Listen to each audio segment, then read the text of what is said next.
Present. President Watson Ferris, we have quorum. Resolution 1, acceptance of agenda, do I have a motion? Motion. Algenhain, and I heard Obey second. Resolved that the Board of Ed accepts and approves the agenda with any additions or deletions.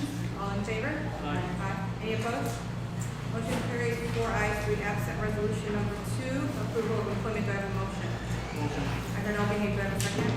Second. I heard Hall. Resolved that the Board of Ed does hereby approve the employment of Cynthia Sheminsky as finance manager, annual salary of $115,000, start date upon completion of onboarding. Do we have discussion? I know Cynthia's in the crowd. Hi, Cindy. All right, we'll go around the table. Obey. How do you vote? Aye. Algenhain? Aye. Paul? And aye. Resolution passes. Congratulations and welcome to the team, Cindy. Thank you. Actually, so I wanted to mention Cindy is a alumna Yes. and born and raised in Hamtramck.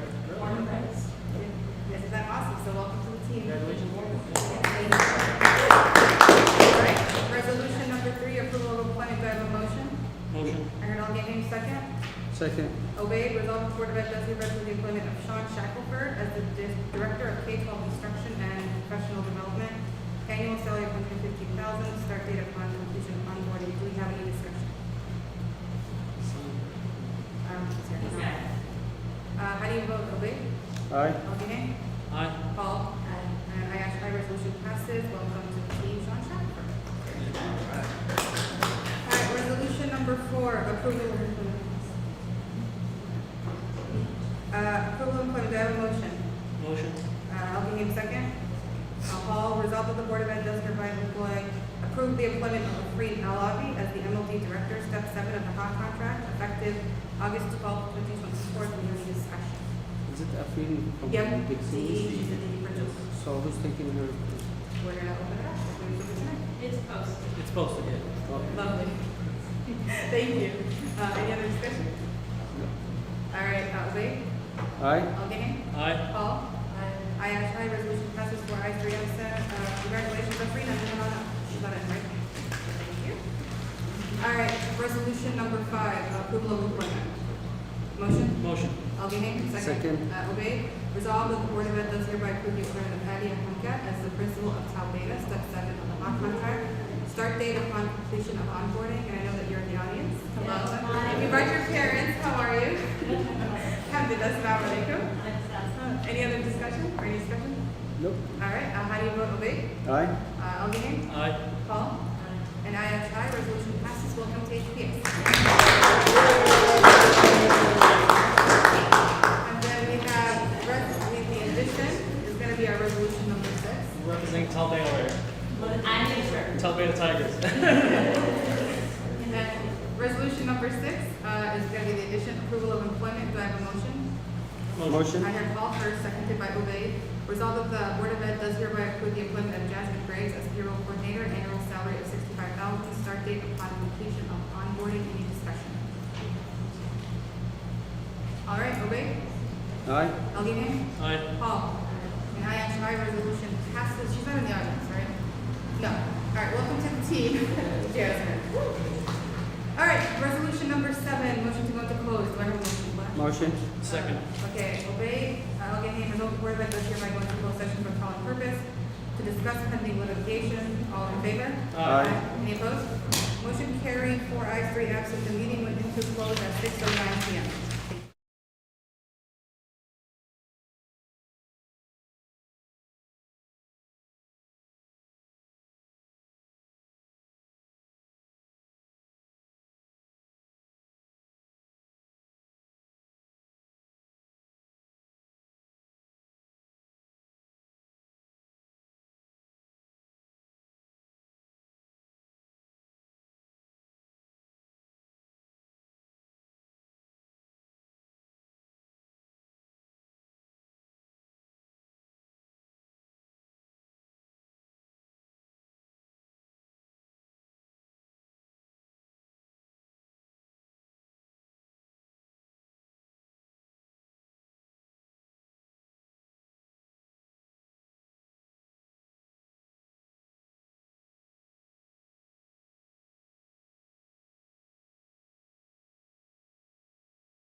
Motion.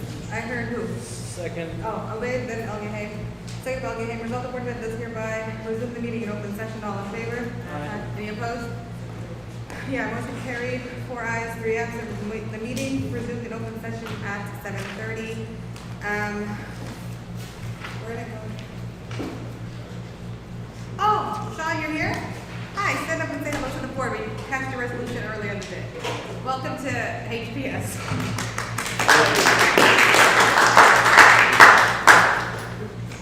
Oh, you got caught in the traffic today? I did. Ah, all right, that's okay. I figured it out. No, we're glad you're here. Thank you. Thank you. Welcome Happy to be here. Yes.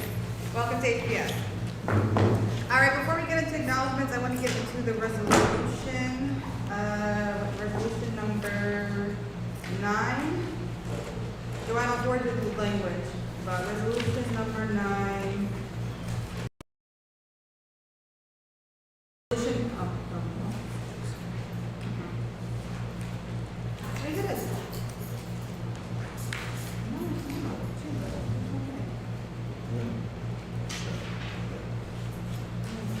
All right, resolution number 9, allowing the production of a privileged document. Do I have a motion? Motion. I heard Elgin, do I have a second? Paul? Whereas the Board of Ed is committed to transparency and accountability in its operations, whereas the board recognizes the need to produce certain privileged documents as part of ongoing litigation against the district, whereas the Board of Ed understands the importance of maintaining confidentiality and protecting the interests of the district, its employees, and its students, while ensuring compliance with applicable laws and regulations. Now therefore be it resolved, 1, authorization of production, 2, conditions for production, and 3, the effective date, if adopted and approved by the Board of Ed and Hamtramck Schools, is on August 7th, yes, August 7th of 2024. Do we have any discussion?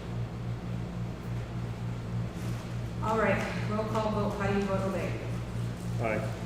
Elgin. Aye. Paul? Aye, resolution passes 4 ayes, 3 absent. We're gonna go right into now acknowledgements. So we have Debbie Caminetti, our payroll and benefits coordinator, is retiring this month, September. And Ms. Denise, the admin assistant at KMS, is retiring also this month, next month, sorry, I got their dates mixed up, but they're in there.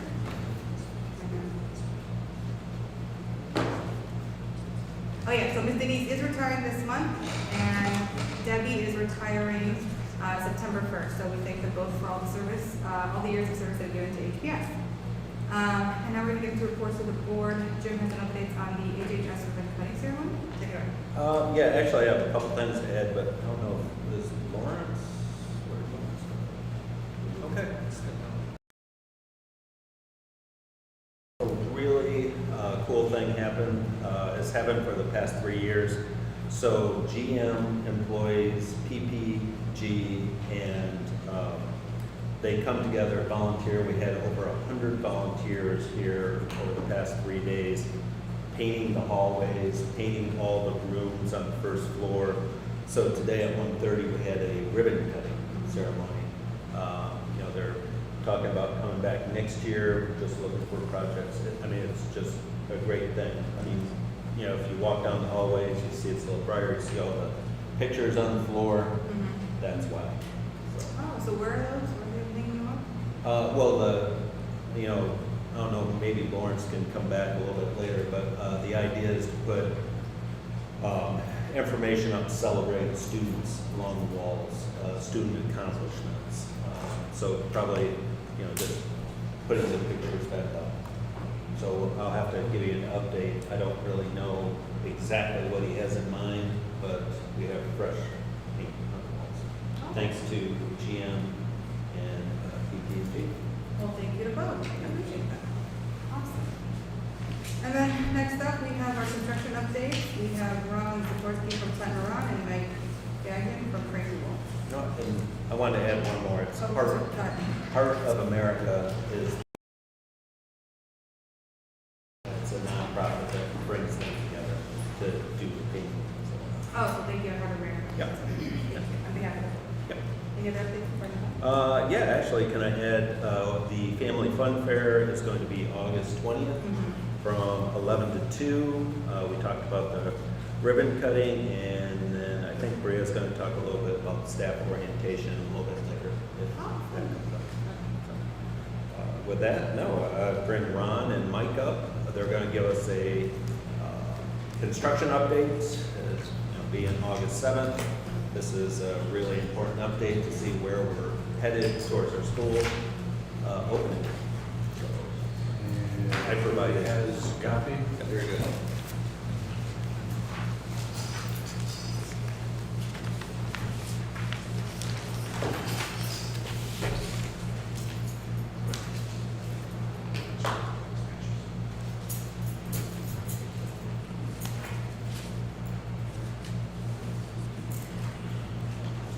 Set?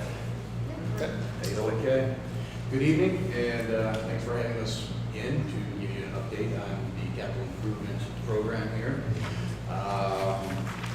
So what we want to do is we want to cover three things this evening: team organization, the schedule overview, and financial summary. So team organizational chart. If you recall, I was here a number of months ago and I presented a similar presentation. We have updated this chart because there's been a couple of changes here. First and foremost, Mr. Jim Larson-Scheidler. He is now the interim superintendent, and we also included Mr. Bruce Coltman in facilities. And so that is the Board of Education, or the administration. Just beneath you, climbing around Real Point, that would be Paul Wills, myself, and Shannon Momont, who are helping to manage as your owner's rep. And then the next step down, we have your architect AE firm, and we also have Frank Rewald and Son. And Mike Gagnon here is from Frank Rewald, so we'll hear from him in a little while.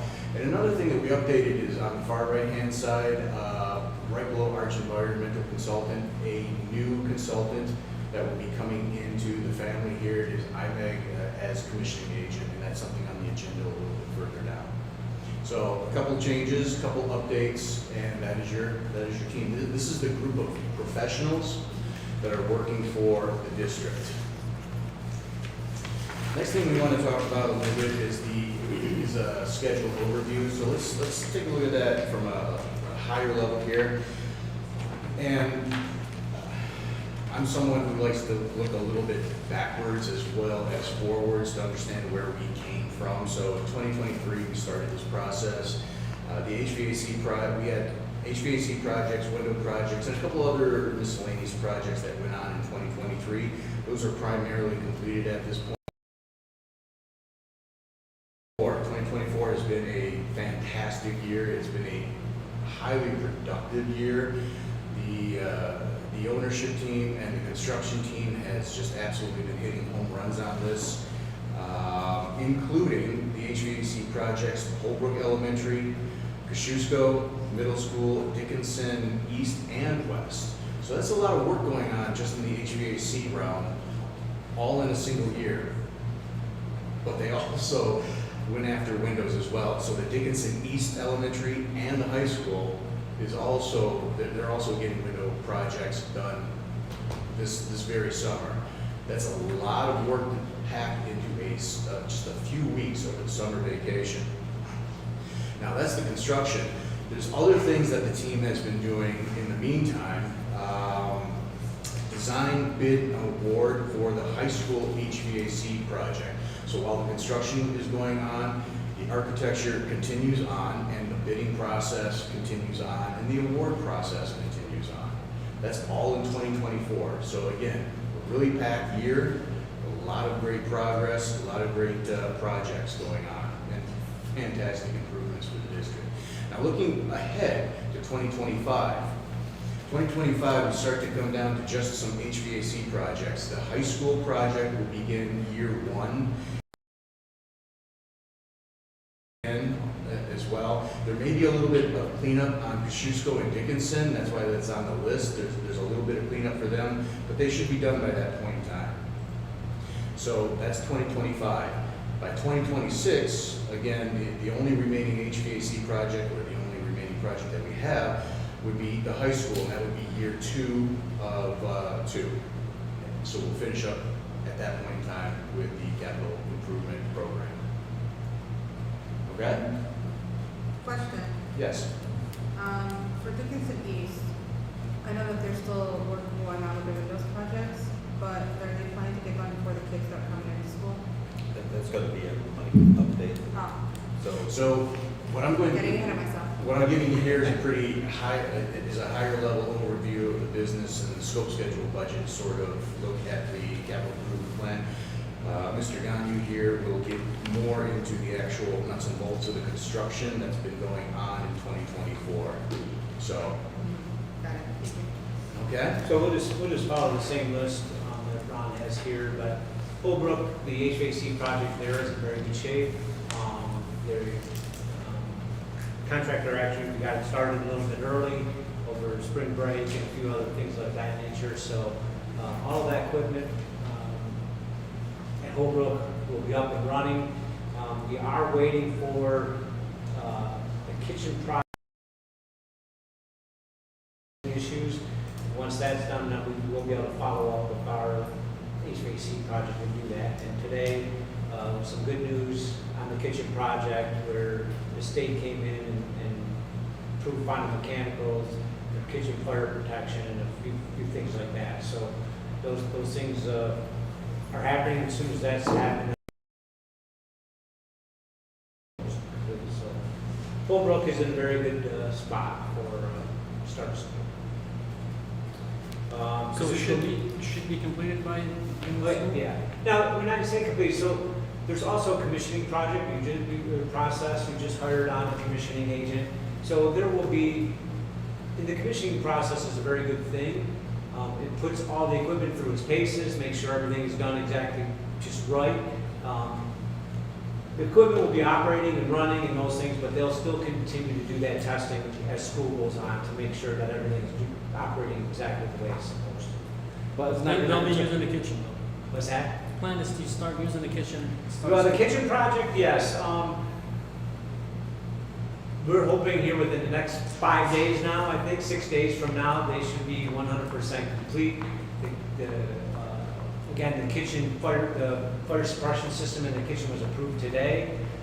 So that's all, should be ready to go at the beginning of the school year, based on the latest conversations with that contractor. So none of our elementary kids are set to be remote at all because of construction? Oh, There's definitely no reason for anybody to be remote. All schools? What's All that? schools? Yes, so we'll get into Dickinson East, I'll get into that one in a second. yeah, take your time, I just got that. Kazusko, again, we started early there, the contractor was working after hours and that kind of stuff, starting back in the spring before summer. We're starting all that equipment up the 14th of this month. So, basically at that point, everything is done, can be run, we can operate it, we'll be able to move into school. And again, the commissioning process will continue on after that, punch lists and those kinds of things. But DTE, we have all the power, that should be completed this week with DTE. Remember in the past, we had some issues with DTE. This summer, we got that kind of handled a little better, and we're in good shape at Kazusko. So again, there should be no problems opening school on time at Kazusko as well. That also obviously includes Dickinson West, right, at the same building.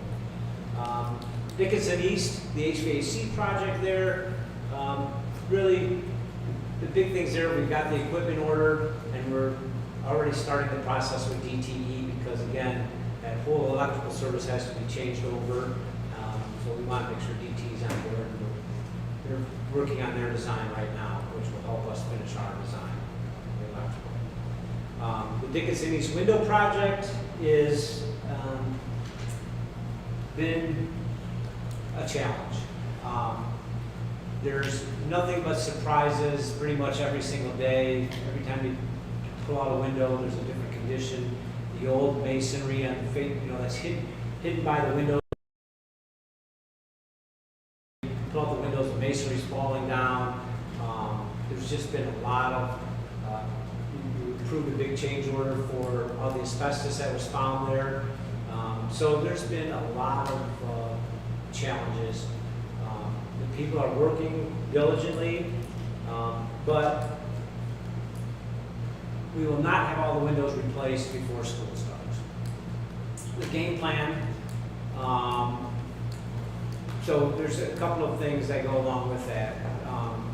The windows that are replaced, because we had to do all this extra asbestos abatement, the visual, the appearance on the inside may not be finished. There may not be, all the drywall may not be in the, like on the heads of the new windows and painted and those kinds of things. It will not affect school operating at all. The windows that are not, will not be replaced are still in place, so we'll be able to use those rooms. You know, we won't have windows out of the building. We'll have the old windows, and then throughout the school year, either similar to what we did here in the high school, right?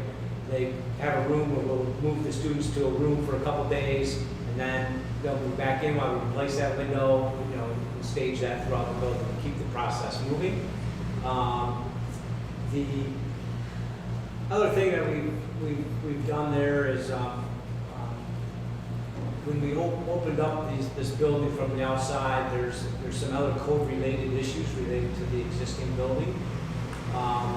We met with the state fire marshal, the building officials coming tomorrow or next Tuesday. He hasn't confirmed yet, but one of those 2 days he's coming.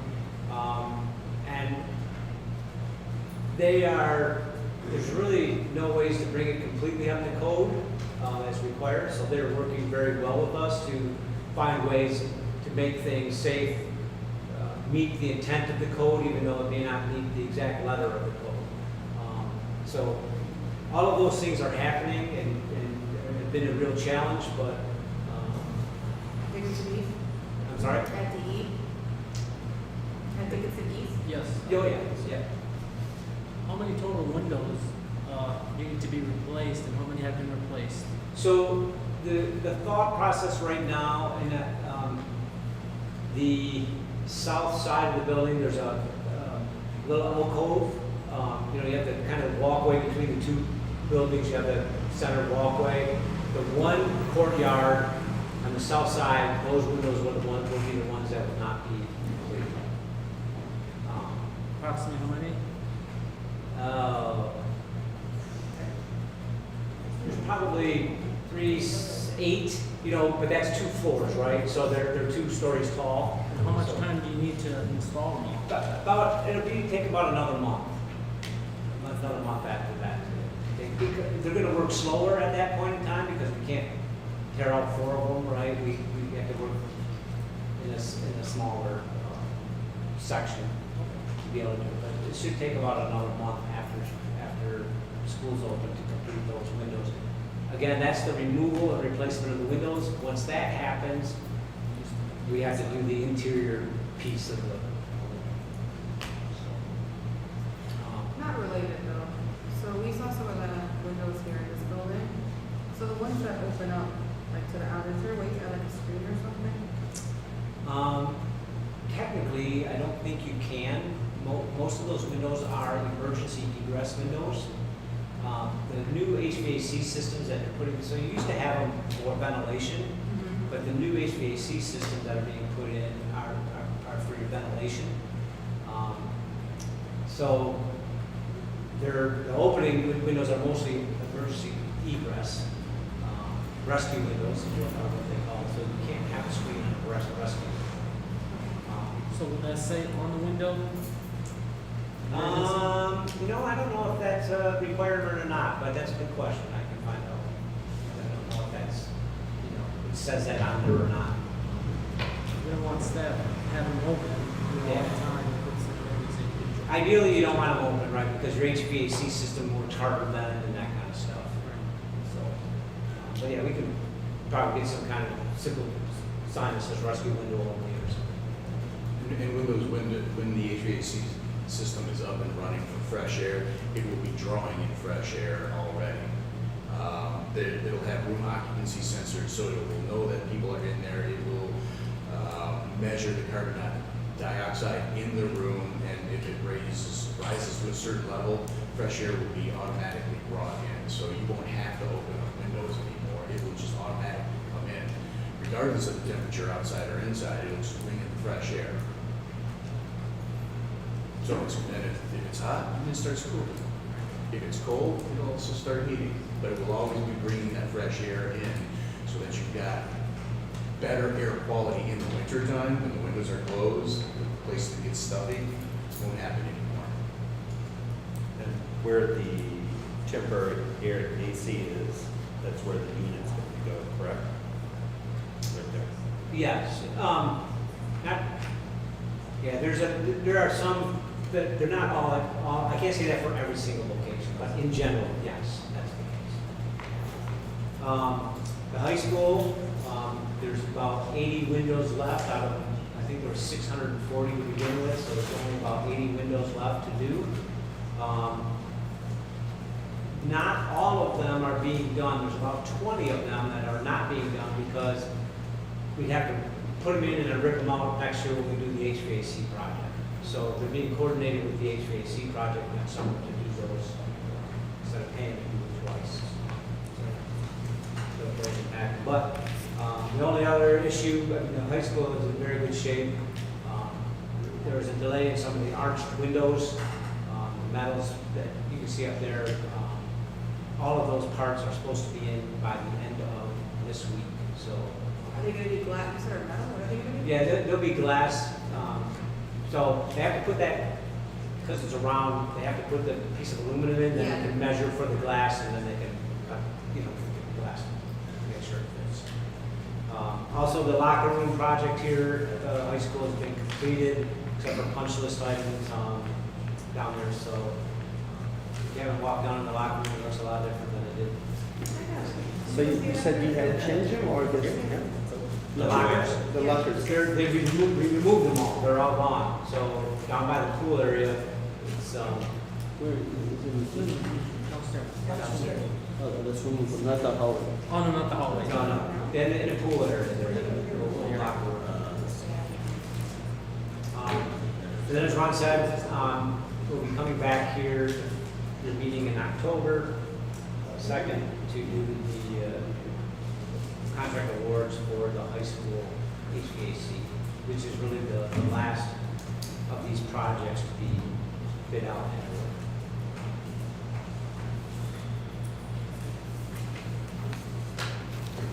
Any questions? Yes. I might come up with something. Yeah, the big thing is all schools will be able to start and open on time. That's helpful. Anyone else? Questions right now on the table? We're gonna go to the next slide, please. You can finish up. Oh, That was just a construction update. Yeah. I've got more good news for you. I'm ready for it. Okay. So yeah, Mike brought and went over a whole lot of great information. And I've got to give kudos to the construction team because they have hit numerous obstructions to getting the work done, and they've come up with a great plan B so that we can open the schools, that it doesn't affect the educational mission of the district, and we can move forward and not impact the students and still end up with something fantastic at the end of the day. Okay, so let's go back to the presentation here. Financial overview. This first page here, this is just a quick breakdown of how we are spending the money. The HVAC at almost $30 million, the windows at 7.7, and the other at 4.9. So that is how the money is being divided. That 42.5 million is being divided and where it's going. So what's its status today? Our status today, commitments today, or contracts signed to date, that we have $41.8 million of signed contracts. Actually spent, or money that we've paid out, 16.6 million. Planned future spending, 25.8, totaling up that $42.5 million. So you can see that it's toward the end of 2024. We have a lot of money that we've already spent and a lot of money that is still to be spent as we go through end of 24, 25, and 26. What all Esther, right? No, not all. So it's important, I think the point here is important to say commitments to date. So those commitments, you have to be committed for ESSER funds by September 30th, spent by the end of December. So we've made the commitments, and then also when we did the budget for next year, 9 million of this is gonna come from general funds. So we're gonna go with this. Oh, where is it?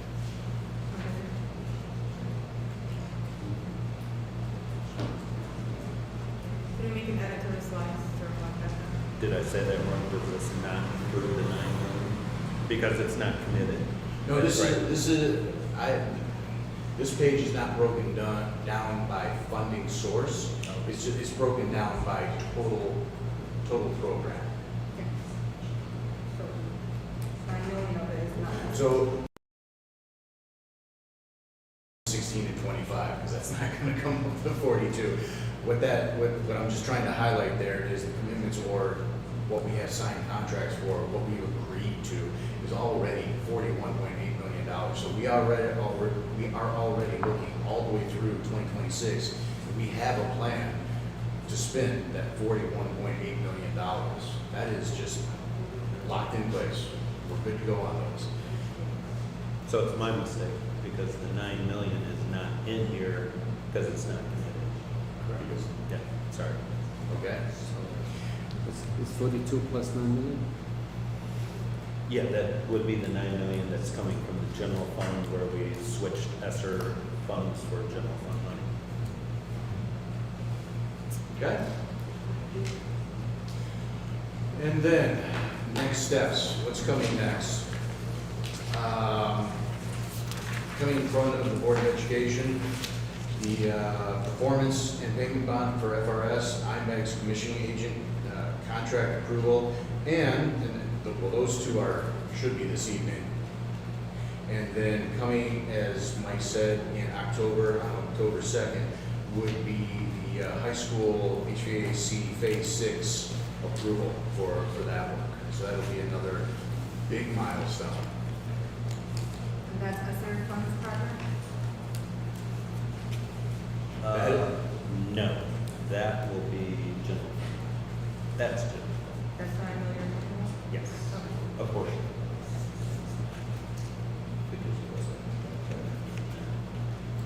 For the application or the So I can't remember how much is high school, but then there's also the DE portion that's going to be completed somewhere in 20. Right. General fund. All right. And that's our summary. Can you go back a slide Sure. for the financial overview? All right, help me understand. So the commitments to date, the 41.8, right? That's ESSER dollars. Did I understand that correctly? That is, those are commitments that we've signed. So we've signed contracts for the windows. We've signed contracts for the kitchen. We've signed contracts for the HVAC. All of those contracts contribute to the commitments to date. That includes the professional services as well. So Greenwald, Plant Moran, IMEG, the architects, all of that is included in that $41.8 million. And that's where there's a little confusion because the kitchen is non-ESSER funds. That's food service and I think there was maybe sinking fund and maybe, I think it was sinking fund and. I would think that is not all ESSER funds. Exactly. But again, this summary doesn't break it down by fund, it doesn't break it down by general fund, ESSER fund, sinking, none of those funds. It is just an overall of the $42.5 million where you're standing. For next week's board report, can you give me a breakdown? Between the funds Yes. of the 42. The 41.8. Yeah. What I'm understanding is that number is separate, from that, correct? Right. Okay. Okay, so there's two numbers, the 41.8 and the 42.5, right? So they're two different numbers. Yeah, those are two completely different numbers. If maybe what I need to do is increase the space between those lines right there, so it doesn't look No, like I'm it's not trying that, to. it's the note that's confusing, because it says all costs are reported to be paid through ESER. So that's where that happens, the bottom. Yeah, see, it says all those costs are reported from us, that's not true. Right. Well, let me I take a think look at that and get you a little clarification on I it. think in a previous presentation, you had it broken down between general fund and, I think you had it broken down. So it should be easy to get. Let me get you a little clarification on that. We'll do it later, you think? I can forward that information. Ah, thank you, I don't have it right here. No, that makes sense, yeah, just make sure, got it, okay. That's all I have, does anyone else have any questions? And then Jimmy will get us also the board report. Yes. Okay. Well, thank you all for all the work you're doing, and making as close to the timeline as possible. It's hard, so. Our pleasure. All right, do you have any other updates, Jimmy, any other reports? There is one, I think this went out to the board, so we're invited to the American Association of EMD Students and Professionals, and I believe a board member is going to be recognized at that. That's right, are we being humble, Mr. Vice President? Yes, we are. So for those that don't know, AAYSP is honoring Mr. Algahane as Community Member of the Year for all of his dedication to his role as Board of Education trustee as well as community member. So, oh, thank you all so much. So I think Jim can share information on the actual gala. If anyone would like to attend and watch Mr. Algahane get his award, that's a wonderful honor. He's always been selected in Michigan, so thank you for coming to the meeting. August 21st, 5 to 8. August 21st, 5 to 8 at, where's the flyer? So the actual gala is August 21st, 5 to 8 at, I think, Lincoln. I believe Lincoln. I should have this, 1 second. And Joanne, can you note it in our minutes, please?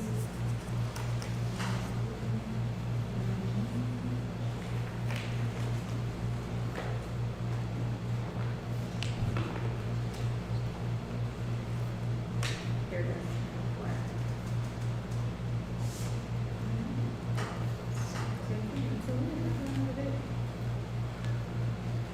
Yeah, it's a Lincoln Manor. Yeah, thank you, all right. So the AAYSP Gala is August 21st from 5 to 8 at Lincoln Manor. And again, our Vice President is being honored for Community Member of the Year. So thank you for that. Is there anything else? No, that's it. Thank you. Thank you. All right, next up, we're going to go into our policy readings. So we are looking at working with our lawyer, again, moving away from Neola, and to do an overhaul of our policies. And we have a policy committee formed.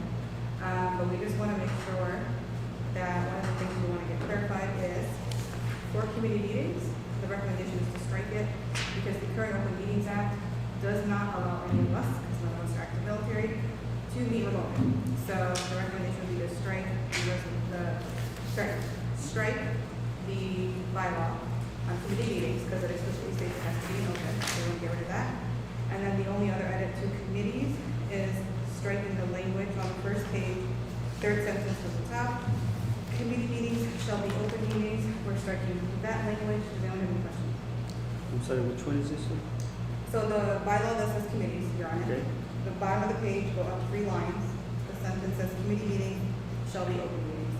Again, there has not been any change to the Open Meetings Act, which would force us to meet in person, which would hinder board member availability, lawyer availability. So we're just working that language.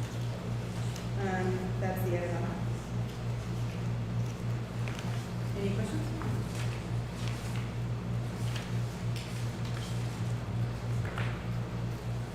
No?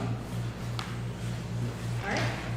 We're going to move on to resolution number 10, approval of staff increases. Do we have a motion? Oh, motion. I'll give that a second. Paul, resolved that the Board of Ed does hereby approve a 3% increase for the following staff effective July 1st of 2024. It's a list of staff that are not union staff. Ms. Comer, are you here to, where's Tony when I need her? What do you, I'm sorry. No, you're fine. No, I was Okay. just teasing about last meeting. So at the last meeting, Tony caught that there was someone here that was union, and so we had to take a look to get clarity. But you're good. Any discussion? I have discussion. People deserve raises, yes. And I don't understand this process. I don't understand who we select or why we select them. I just understand that they get a 3% increase because it's in line with the 3% increase.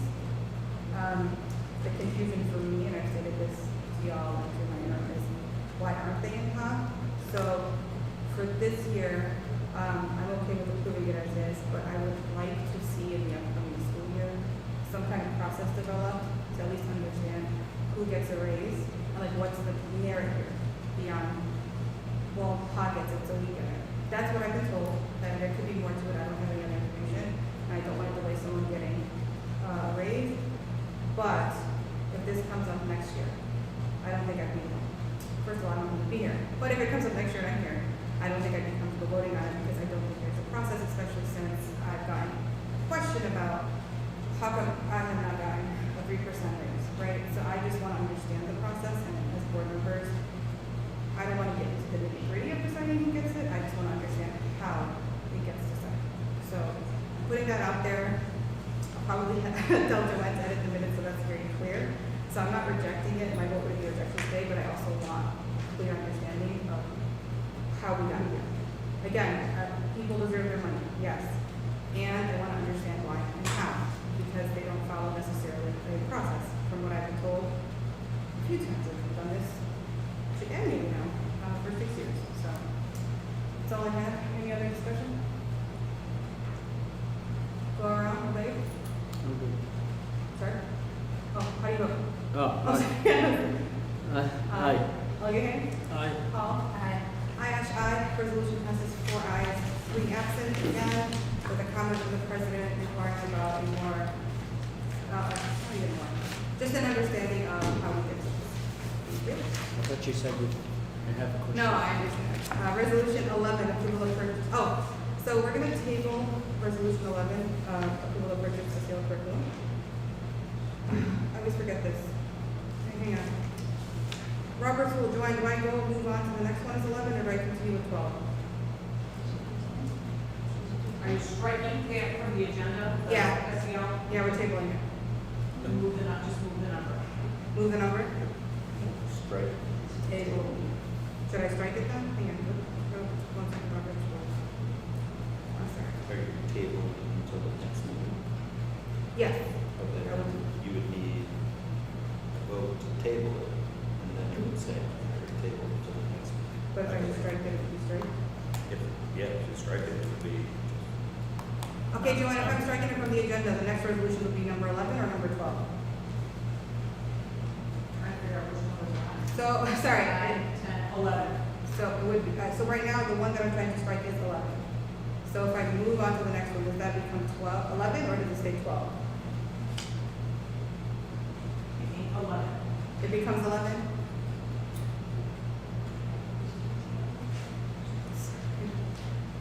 Joanne, it becomes 11? Yes. Okay, so we're striking. But you accepted the agenda. With With any authorization, additions it's and deletions, so it's fine. Yeah. Yes, with resolution, it's fine. Yeah. All right, okay, we're good. All right, so we're striking resolution number 11, approval I of think, purchase. Jan, I think we should have done it before we accept the agenda. Because If you now wanted it's to on do the that. agenda. Why don't you just table it to the, Had that, but it says we can approve it with any additions or deletions. no, but you have to mention which resolution that you wanted I to see do. what you're saying. Okay, and we are tabling it. Yes. Joanne, remind me now, if it's tabled, is it now 12 still? Yes. It's still on there, we just table it to the next meeting, but you need to vote. So we have to vote on, Somebody has Because to make a we motion. accept the agenda at that time before we vote on to accept the agenda. Oh, we haven't even opened this one, that's what you guys are saying. Okay, resolution 11, approval of purchase SEL curriculum, do I have a motion? Motion. I heard Alderman seconded by Paul. With all the board of, okay, that's stuff, but we're tabling this one, because we're not voting on it. Yes. So it's opened by Hall, seconded by Alderman Hammond, we're tabling. No, it was No. mentioned. Opened by Yeah, Gehenna. that vote. I don't think that's Paul's resolution. No. I think so. Hang on. Because we're supposed to go for to accept the agenda that we need to strike, you know. Okay. Now we Can I get a only motion can do to a table. table?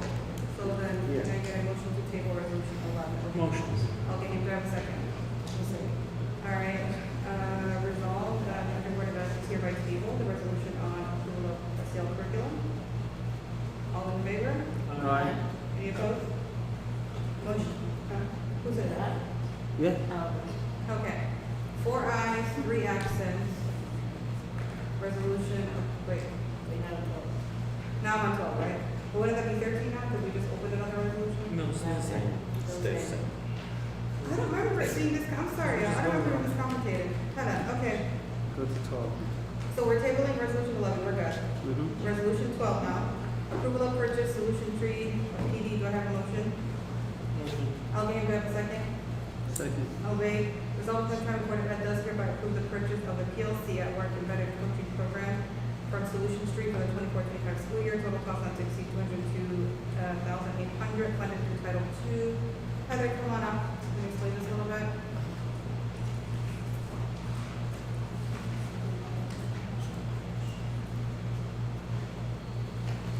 Yes, hi. Okay, so my understanding was we were going to use it for this upcoming school year, and ideally would be a one-time purchase. Would we be renewing it next year? I am so sorry, you know, I can never. Okay. So for this one, when we had discussed it during, agenda planning, the goal was to purchase it one time for this upcoming school year. And then it would carry, the professional development for the staff would carry through multiple years. Yes, Can you explain how? well, it's a professional learning opportunity, so the goal is that these coaches would come into the building, teach them the best practices of PLC time, and then they would What's learn this PLC and carry that time? over. What? What's PLC time in layman's terms? It's like a small learning community of educators, so that this is a time that's dedicated for educators to come together, review student data, talk about students, so they either come together as a content level team or a grade level team, and discuss different standards, how they're going to address the standards based on the data that they maybe have gotten from iReady or the NSTEP or any type of data assessment tool that they use.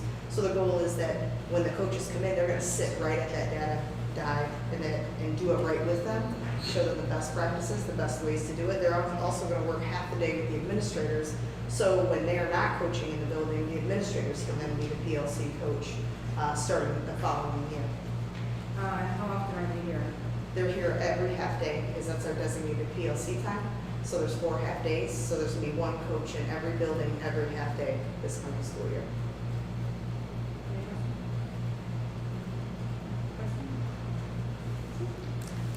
All right, how do you vote? Obey? Aye. Alderman? Aye. Paul? Aye, aye, resolution passes 4 ayes, 3 absent. Resolution 13, I think you're still here, Heather. Approval of purchase, I already do. Oh, Nate, come on up. Words are getting to me. Resolution number 13, approval of purchase, I ready renewal. Do I have a motion? Motion. Alderman, second? Second. I heard Paul. Resolved, the Hamtramck Board of Ed does hereby approve the purchase of the iReady benchmark assessment from Curriculum Associates for K-12 students, sections. Total amount not to exceed $181,186, purchase funded through ESSER 3 and Title II. Hi, Nate.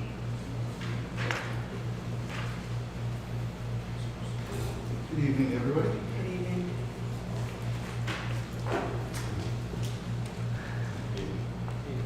Yes, so can you explain to us, the reason for renewing it as our, what, take it. So, as we all know, we had to, during all the extended closures with COVID, we had a lot of one-to-one, we had a lot of extended closures, students needed to bring computers home.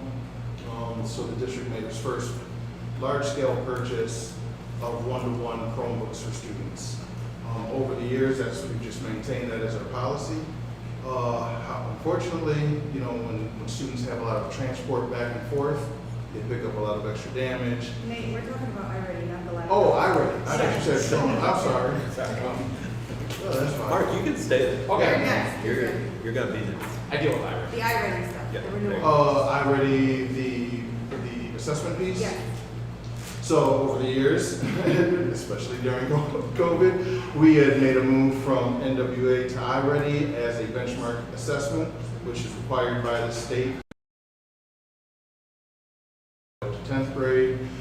It's a way for us to have regular metrics on how students are achieving, so we can make adjustments to teaching styles and not wait until the summative assessments at the end of the year. We switched to iReady from.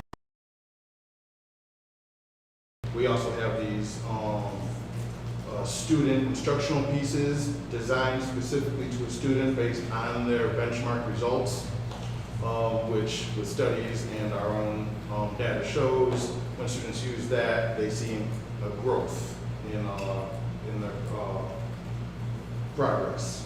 So this year it's time to renew again. It's an annual renewal. We get the main program, which is the benchmark assessment. It comes along with the progress monitoring that the students can use. Teachers can assign custom instructions and a teacher toolbox component. So when teachers get the results, they can find one-to-one and small group instruction for students to work on during their interventions. Do you have any other questions? Do the teachers like iReady? They think it's beneficial? I think so. That's the feedback I've gotten with anything new when we first started. There was a little bit hesitation, but as they've gotten to know it, they've all gave us positive feedback of it, especially with the data they can pull from it, the student instructions. They are enjoying the small group that drives based on student, instead of trying to find more generic work that might not be accustomed specifically to an individual student's needs. How long have we been using iReady? I believe we first ran it the 2021-2022 school year. I don't think I saw that data in the drive. Do you have any results from using the 2021 for the last few years? Yes. I didn't hear the question. Sorry. I said, do you guys have any of like the results of how we used it in the past years uploaded anywhere? Yeah, we keep annual data, we keep spring to spring growth results. We have instructional usage results. I don't have any of that data with me, but yes, we keep all types of different metric data on how students are using it, both as a benchmarking assessment and as a instructional intervention tool. I can submit all that. We have our own internal data. iReady provides us additional data. I'm pretty familiar with iReady. Teachers at All Data during parent teacher conference, they share that information. They show me the progress of the students, of my kids actually, how they do throughout the year. How do you like it? I think it's a great tool, and many teachers like it too. So. What is your school? I don't think I'm very important. Where? In the middle right behind you. I mean, we've been using it, my kids been using it for a long time. I know it helped my kids, so I can say that. One of the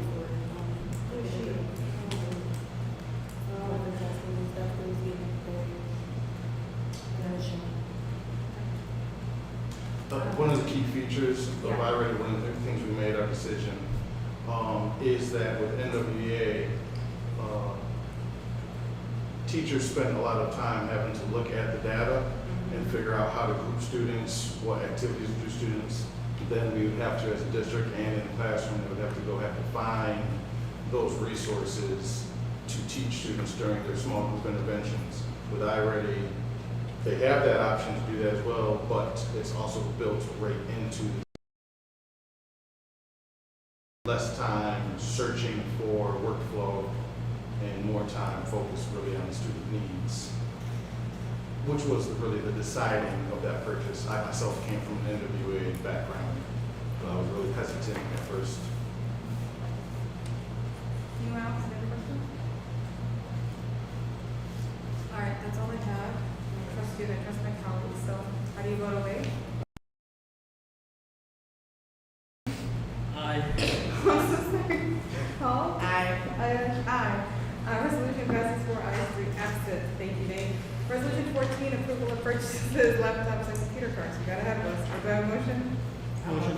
Aaron Hall, seconded by Alden Hayes. Resolved that the Hamtramck Board of Ed does hereby approve the purchase of 4,450 Chromebooks with licensing and 29 classroom charging cards from HP for K-12 one-to-one usage, total amount not to exceed $1,377,720. Purchase funded through ESSER 3. I do have a question. I thought we used to have Dell when you first got. Yeah, I thought we had Dell, we didn't have HP. I don't know, but I'm just going back to when we had all these laptops. We were approving a whole bunch of laptops, but there's 229 classrooms. I get,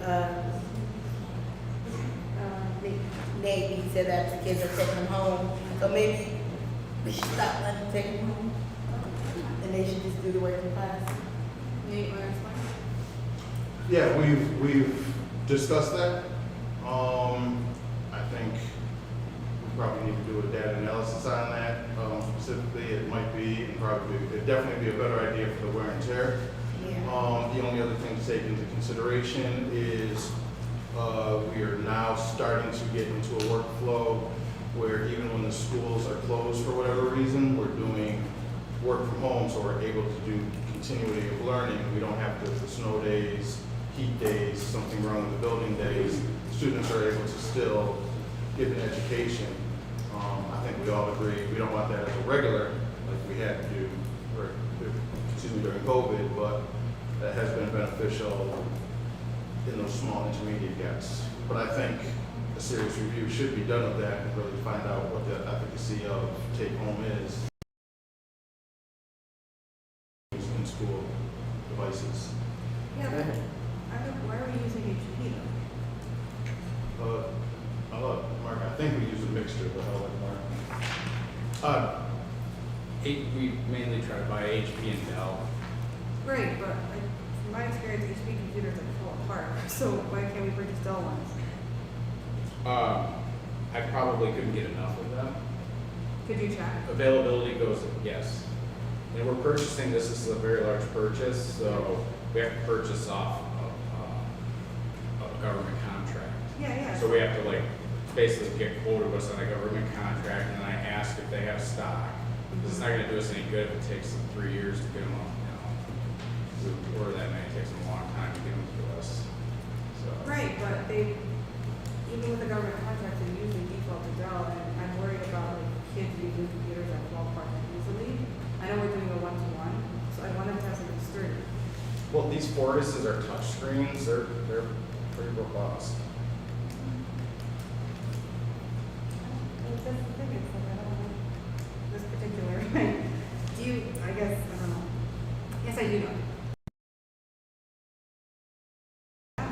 I can get you one, but I don't have one anymore. That's fair. What if we tabled the need research, could you get them by September and still spend under 3? I'm sorry, what? Oh, why can't anyone hear me? Yeah. Sorry. Oh, that is it. Okay, we're here. Okay, is this better, Mark? Yes. Okay. If I ask to table it because I'm concerned about the quality of these computers, would you have time to look up what's going on with the options and then we can vote on it in September? Let me repeat that, but I think I heard you say. You want me to look at additional options and come back with samples? Not samples. Oh. Just come back with like this, like can we help you pick the, essentially the manufacturer? Like HP can provide them, Dell can provide them, I can think of the manufacturer as well. You say you just want to stick with with one, manufacturer. Yes. I agree with you, the Dell is very, Dells are way, they're more durable, at any type of model you get, Dells are more durable. And if we're already spending this money, I would rather spend it once and hopefully last. I know that they all have lifelines, right? Like, after a certain point, they're just gonna fall apart after it's 5 years, I understand that. And if we're going to purchase these, and it's not even the sticker shock value, right? Because these are a bunch of laptops, 4,450, they're not gonna be cheap, we understand that. And I would like to see the quality option for our kids, I think they deserve it. I don't think it would hurt us to look into that. okay, But I said $3 have to be spent by December, right? Correct. Yeah. Is it, will you be able to get all the computers by December? If we Grant, wait we till have to, September? we have to have the payment submitted by September 30th.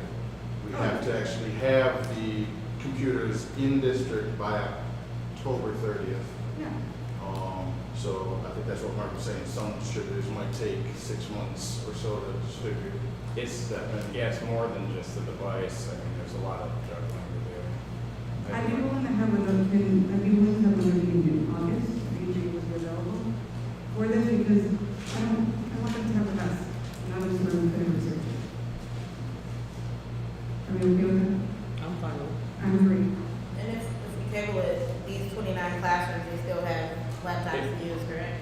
Those are to replace The, oh, aged out carts and Oh, stuff, they're not carts. necessarily for Okay. for specific classrooms, like, there's, I mean, we have like 30 carts that we're trying to retire that we built out of, out of these little keyboard carts that we had, and they, so we're trying to get those,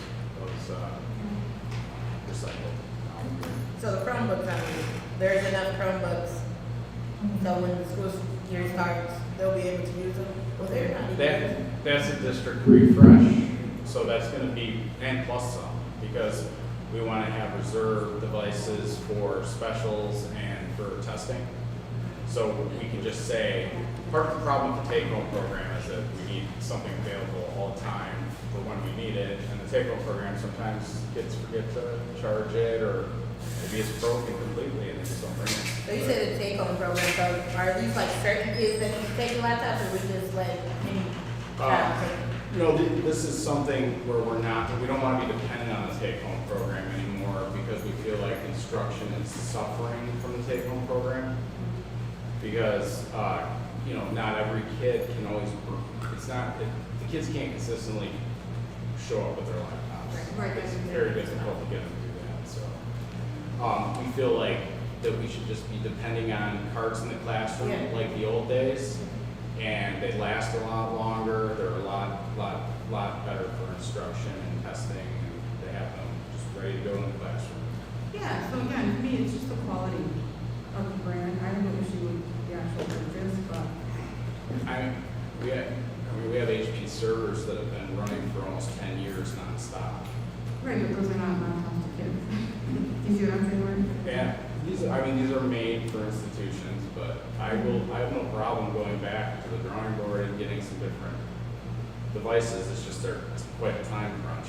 Yeah, and so like I said, I'd be willing to show frustration. Because we're gonna have to hire for a principal even for the school year starts, so. We have to accept it this month anyway. Are we okay with it?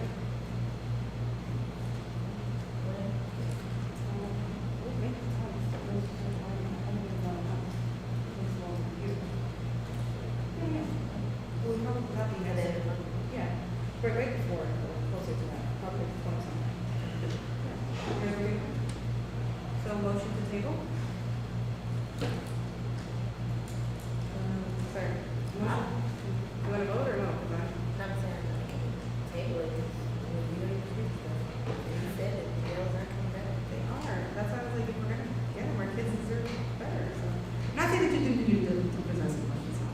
So he doesn't have the problem to wait until we. Because we're gonna have to have another meeting for that principal anyway, so, yeah. Well, basically, if you can't find the Dale, then we'll just have to Yeah. go these. Yeah. For me, it would just be double checking, one more time. That's all.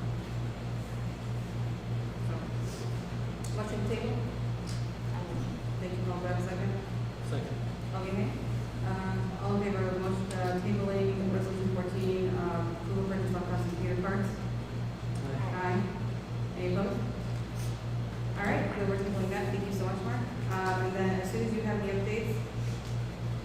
agenda, and then we can schedule. Okay. Thank you.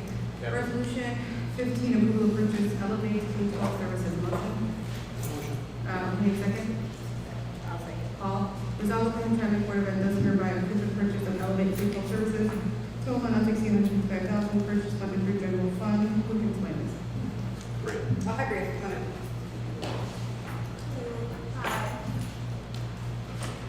So, you received the information about Elevate K-12. So what it is, it's a live teacher. They would be on like the classroom smart board. There would be a classroom coach, which would be a district employee, in the room with the students. And the students would also be on their one-to-one devices and can see the instructor also on their one-to-one devices. So these are certified teachers. They're certified in the subject area, they have experience, they've been vetted in the subject area. So this would replace, because we have some vacancies that we've had some difficulty filling, especially like the foreign language that some of the schools are looking for.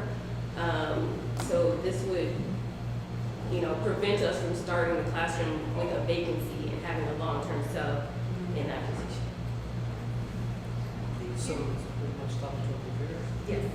I appreciate So the the teacher's live, Yeah. it's a live teacher, so they can interact with the teacher, they can ask questions. They would be in each session, like they would report to the classroom, just like a teacher would on a So daily like basis. basically, They the would teacher would be- be on the So the computer. Yes. kids will be with no adults in there? There will be a classroom coach in the room, which is a district employee.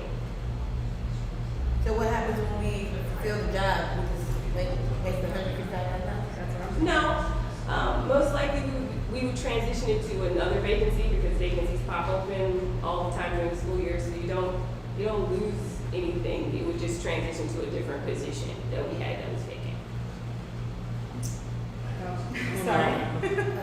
No, I mean, so you can start the class with a sub, but the sub is not trained in that subject matter. But I think the bigger issue, when I hear that, I want to think about like this systemic issue versus like the individual problem. So like the individual, okay. So the individual problem is we cannot staff a particular classroom like a foreign language. So why don't we look at updating our foreign languages instead? Because there are people who, You need update the foreign language to what? I'm not, sorry, which I can hear you. I got a message from Tony. The union hasn't, I guess, approved it or something, or gone through it. So I'm just letting you know. Sorry.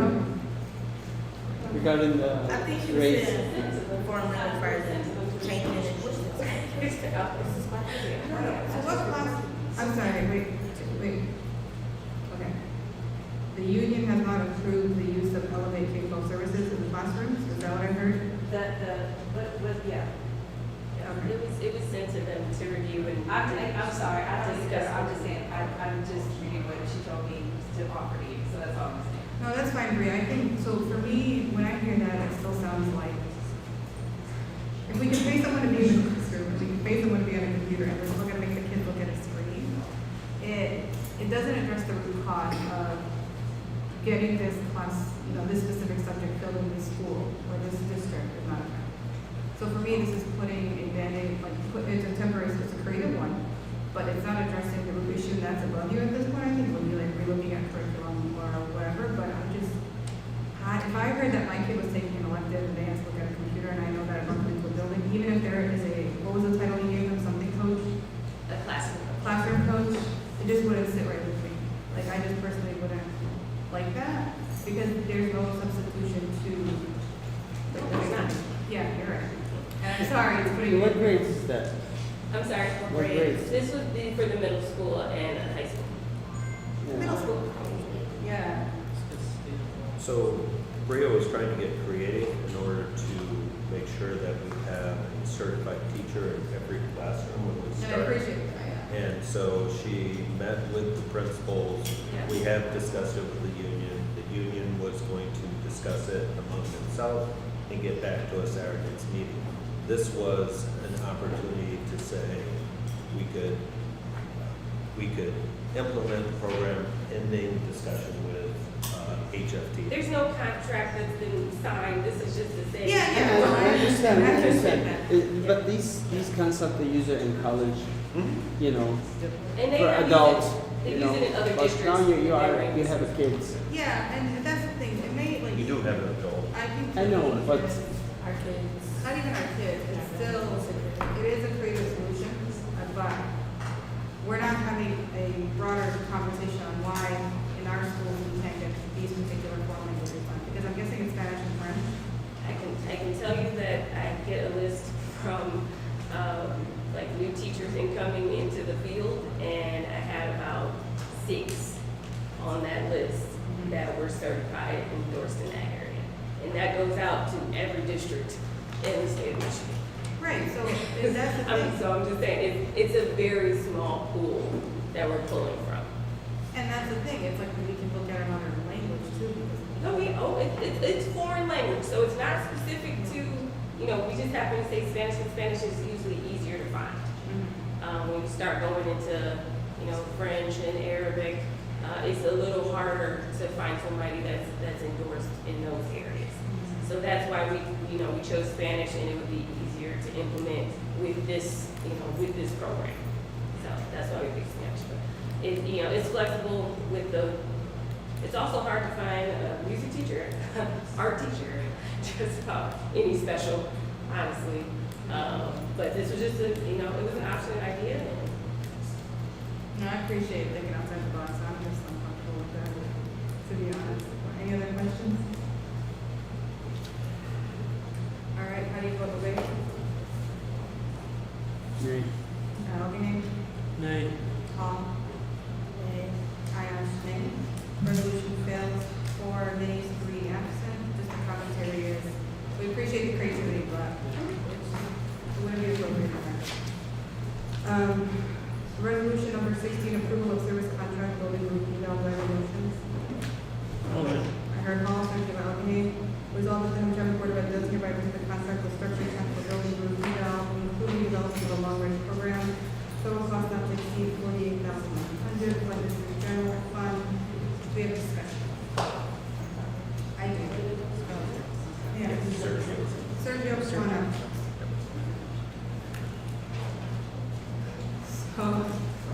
So Sergio is from Structure Tech. He met with us last week, I believe. Yes. And we reviewed it.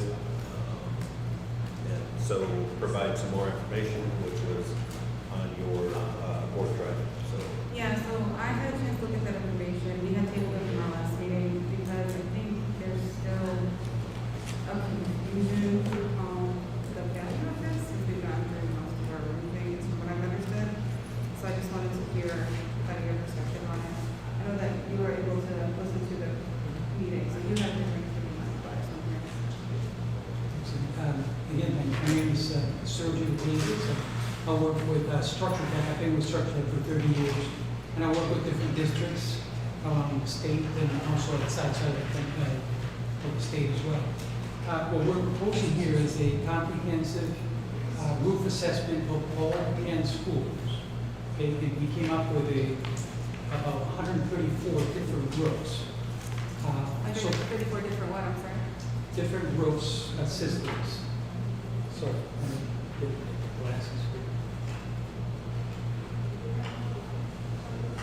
Should be a light. You guys have light? Yeah, it feels dark. No, I have it, yeah. I'm sorry, 87. thank you. You can be dark all day? Anyways, 10 buildings and 87 roofs. That takes about 4 hours per roof to have a team go and inspect them all.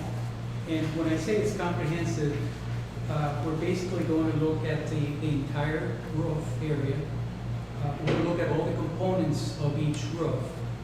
The membrane, the flashing, all the different components. We're also going to do some test cuts to see what the construction of the roofs are. We're also going to perform an infrared surveys. An infrared survey is done after hours. And what it does is it detects any water that's inside the roof. The intent of the program is basically to get an assessment of the existing conditions of all the roofs right now And then once we have that information, we'll put recommendations for the district as far as repairs, any restoration work that needs to be done, or perhaps a roof replacement for future years. The outcome of this analysis is basically a 5-year plan, so that you'll have enough ammunition to perhaps, if there's some capital projects that come out of this, to put in as part of a bond request, as an example.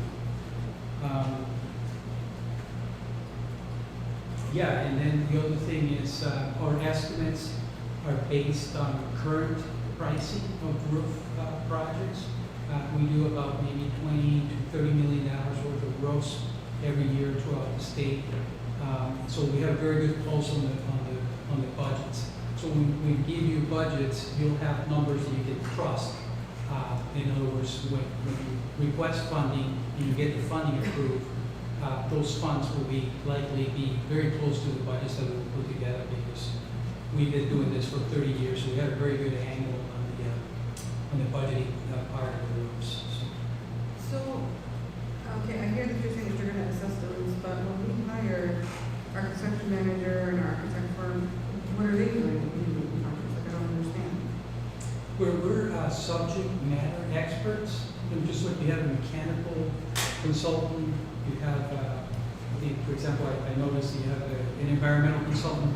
We're subject matter experts. All we do is what it's called envelope. An envelope entitles roofs, walls, all the exterior of the building. So it's a very niche type of expertise. Architects are more generalists. They look at things more holistically, when we go in more specifically on roof systems. Right, but all buildings have roofs. Like, if you're designing something or you're starting to create something, you would have to assess it one way or another. Like, I guess, so we're paying, if we got this, we would pay around about $50,000 for you to just look at the roofs, and then what happens after that? Yeah, good question. So we're not just doing a visual inspection. Well, first of all, the people that are going to inspect them are professionals that understand roofing systems. Sure. So they're doing a visual inspection, but they're also doing test cuts to examine the composition of the roof. And then we're also doing an infrared survey that's done in the evenings. We actually put a drone on top of the buildings, and then we're able to see what's inside. It's almost like an X-ray, but it's specifically for heat. So it's not just a visual, but it's very much an engineering approach. Right, but then again, so after you do that assessment, what happens after that? What do you do after that? Yes, so- Well, Give us recommendation to next. yeah, well, part of this too is, so I have worked with Sergio in a previous district, and his information was very important to creating a 10-year capital plan. Also, if you talk about a new roof, you talk about, okay, you have a warranty. Warranties are only as good as the paper they're on. Mhm. I mean, for example, this year we had Taubeda, I don't know when the roof was replaced, but, you know about that. If you want to talk about that, you'll probably say it in more technical terms than I would, but. Yeah, typically, there's an assumption when you replace a roof that the district is maintaining it. And obviously, the climate here is very, very tough on roofs. So a lot of times, when there's a breach on the roof, the manufacturers will say, well, you didn't maintain it, there's disputes. So when we come in as more as an advocate for the district to ensure that those warranties are enforced. Then we have the ammunition from the inspection to show why is it that it's failing, if it's a warranty issue. And then with this, what happened is they actually surfaced over the drains, if I'm saying that correctly. And they had a new drain, but they didn't have a new drain pipe. So the roof was going to fail, and it did, because heavy rain last year, Taubeda's gym flooded in 2 spots. We had a roofer come out, pulled it up, found out that was the problem. They just surfaced over them and didn't replace the pipe that goes out to exhaust the water. So that would have been something that you would have looked at the specs, and you would have said, hey, you covered the drains, you would also inspected the pipe that goes from the drains and say, you know, you have a 30-year pipe here that's rusted and it's going to fail. You know, no offense to our construction managers or architects, they're not going to go back and do that type of thing. So, and then how many roofs did you say we had?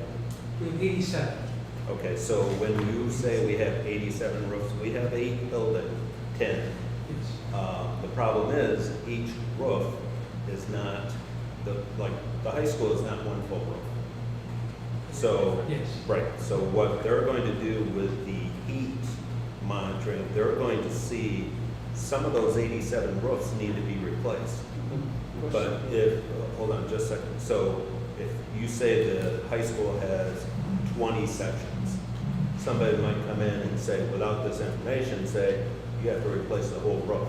Where Sergio is looking at it and saying, you have heat monitoring showing that you only have maybe 4 or 5 sections that need to be replaced.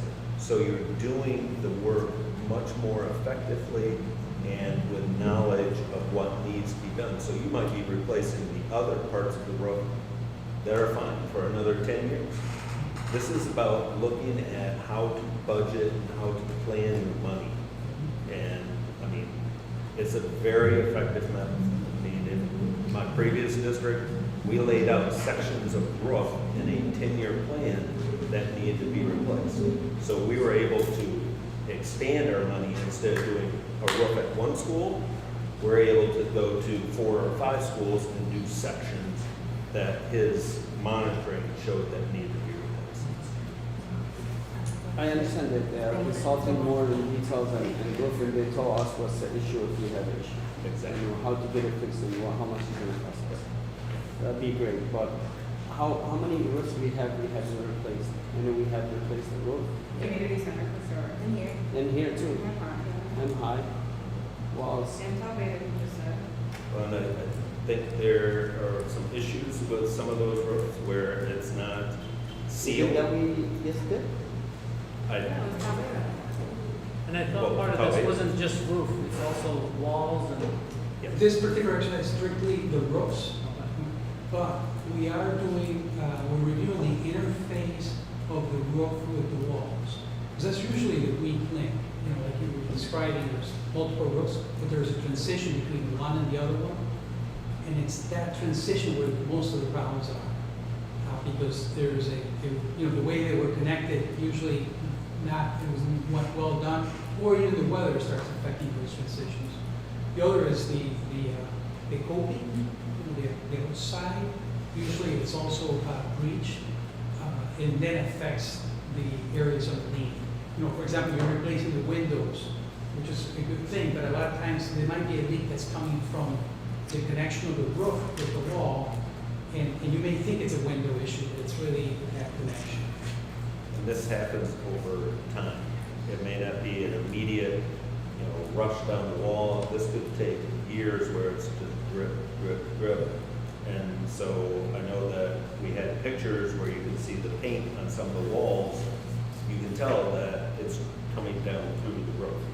It's coming down through the walls, and that's something that structure tech would be able to help us find and correct in a timely manner.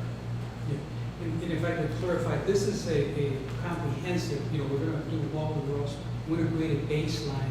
We're gonna recommend, okay, here's what you're gonna do immediately, maybe there's a safety issue, or maybe there's a need for 2025. We start appropriating funds to do those repairs or replacements. But then as you're executing that work, we can actually support you as well. Because what we do is, we do the job of an architect to, you know, mention what you were saying, but we're very specific to roofs. So we'll put together a bid package for roofers to bid that work. So it's very specific to that. So it's not just this comprehensive, this is the baseline, but once you start the program, we can support you with the execution of those projects. Okay, what other districts have you worked with in the past year? We're currently working with Birmingham Public Schools, Bloomfield Public Schools, Novi, Royal Oak, and a few others.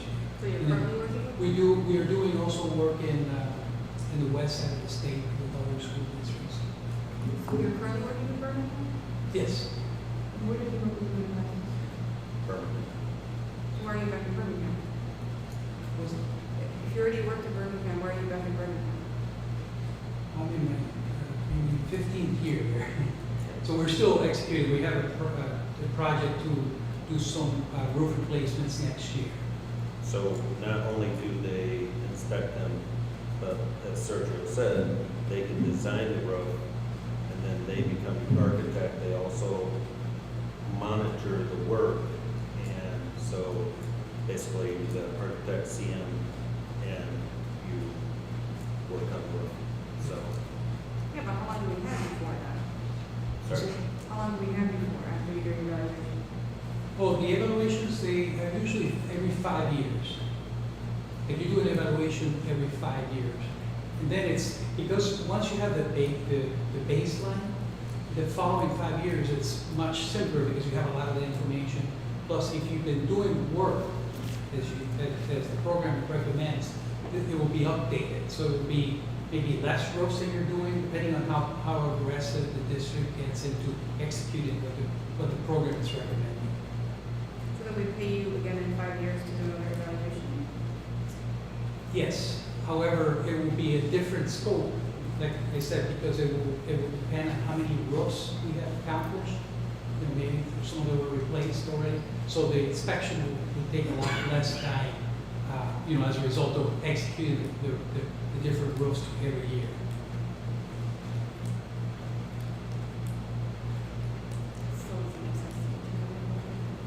Makes perfect sense to me. That's how you operate and plan for the future. Yeah. I was telling Jim, as well as that Malik, is that it's not very sexy, you know, it's very hidden, but in reality, it protects the entire school. You know? It is covering everything. You know, we're investing millions of dollars in the inside, and the roofs are a key component. They're not as expensive as mechanical systems, but they do serve a very critical part of, you know, of protecting the buildings. And that's what we've been doing it for 30 years because it's such a niche. It's a very needed expertise in the industry. So then how would you work in alignment then with the rest of our construction teams? So How would you be like aligning with the rest of our construction team? Oh, we work with Frank Rewald. yeah. I think Mike might have some experience with Do that. you mind if I step on that? Yeah, Mike and I have worked in some So we work together currently in Rochester schools. And as Sergio said, basically they're creating the master plan. And we, just like we're doing with the HVAC, the window projects, Yeah. we still manage the construction of it. We, you know, with their help, they can put together specs. Rochester, they put together specs. We bid the project out. We hired the contractors. We manage the work. We schedule it. We do all the same things we're doing now. Yeah. He's just the subject matter expert on the roofs. And in Rochester, we're also doing a lot of envelope things, you know, water infiltration through walls or basement leaks and things of that nature. The term that we use is total building envelope. It's very holistic. But the challenge with the exterior walls is that it's more specific. That maybe, as I was talking to Bruce, for example, he was explaining to me that there might be some areas that need very specific leak testing. And that's something that we help a lot at Rochester. We will find what the problem is, and then we'll work with them to solve that leakage issue. Yeah, but you said you're only doing our roofing in Hamtramck. You want to do the exterior wall. Correct. We felt that we wanted to start with the roofs. The envelope will be something on a need basis, depending on the particular leak.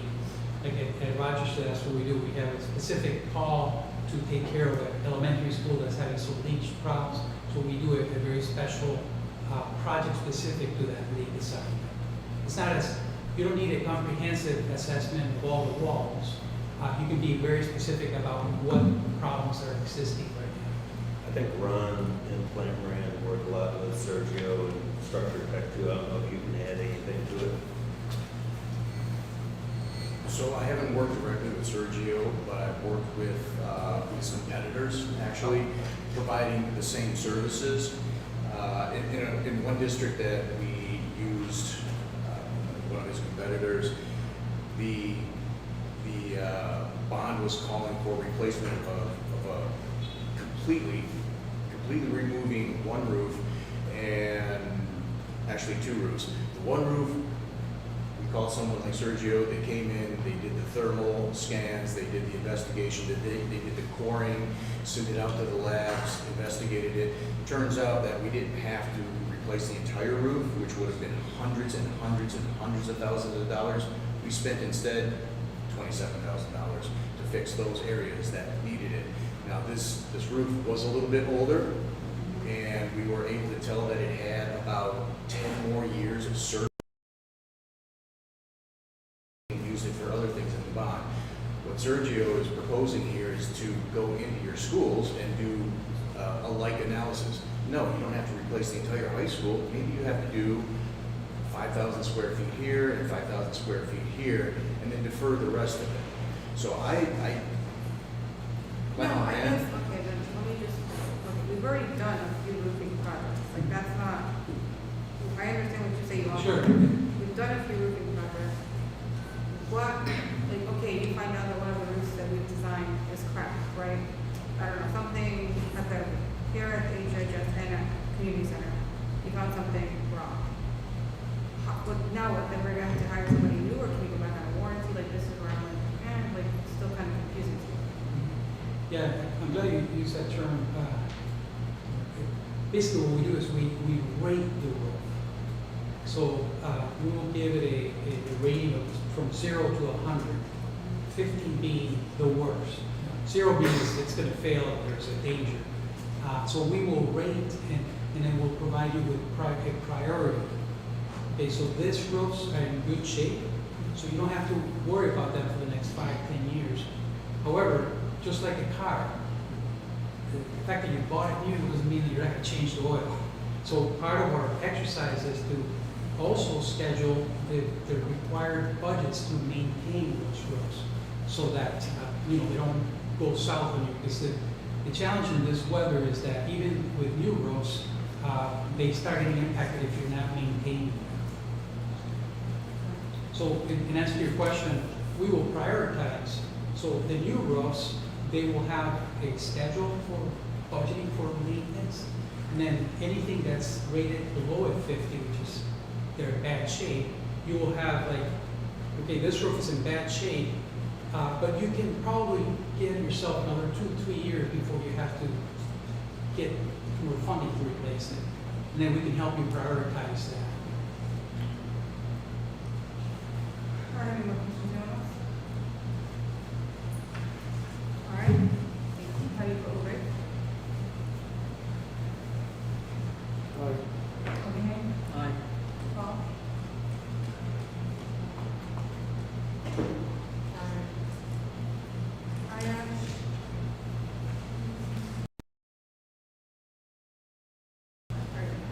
Okay.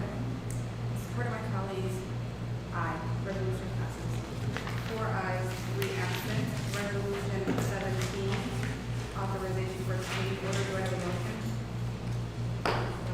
I heard Paul, seconded by Alden. Resolved that the Hamtramck Board of Ed does hereby authorize the interim superintendent officer to modify the existing contract with Franklin Walton Sons by change order to enable FRS to purchase the federal required bond. The cost of the bond is $188,412.99. This change order will be funded through the 2023 capital improvement program. Jim, I thought we voted on this. No, we didn't. We actually presented it at the June 12th COW, and then we did not place it on the June 27th meeting. That was my mistake. Okay. Any discussion? Fresh our memory here? So when we signed the contract with our construction manager, Frank Rewald, when we came in, we had the legal review it based on spending ESSER dollars, federal dollars, and the performance bond was required per federal laws. And we did not have Frank Rewald purchase it at the time. happened, so it wasn't part of the contract.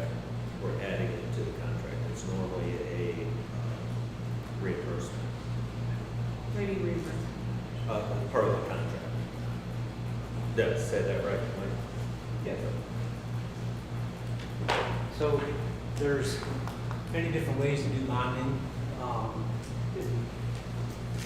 Your attorney came back and said with the ESSER funds, we had to hold the bond versus other individual contractors holding the bond, which we do in numerous locations that aren't ESSER funds. So when we started this whole process, we gave the rate for the bond that we were charged as part of the contract documents, but we never included any cost for it because it was going to be handled like we do in some other districts. But the ESSER fund changed that requirement based on your attorney's review of the ESSER funds and so forth. So from their perspective, the bond has to come from us. Therefore, the rate is the same thing we gave you before. It's a percentage of the cost of the construction, which is then, we basically pay our bonding company. So something that should have been included in the contract was signed, was not, and now we're making it more. But this is over the threshold of doing a change order, so we're bringing it to the board for approval.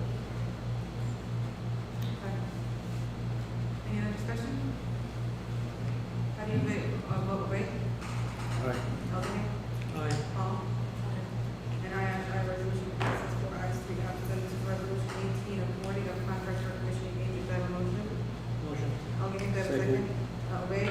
Develop Hamtramck Board of Ed does hereby award the commissioning agent services contract to IMED on a lump sum basis of $114,910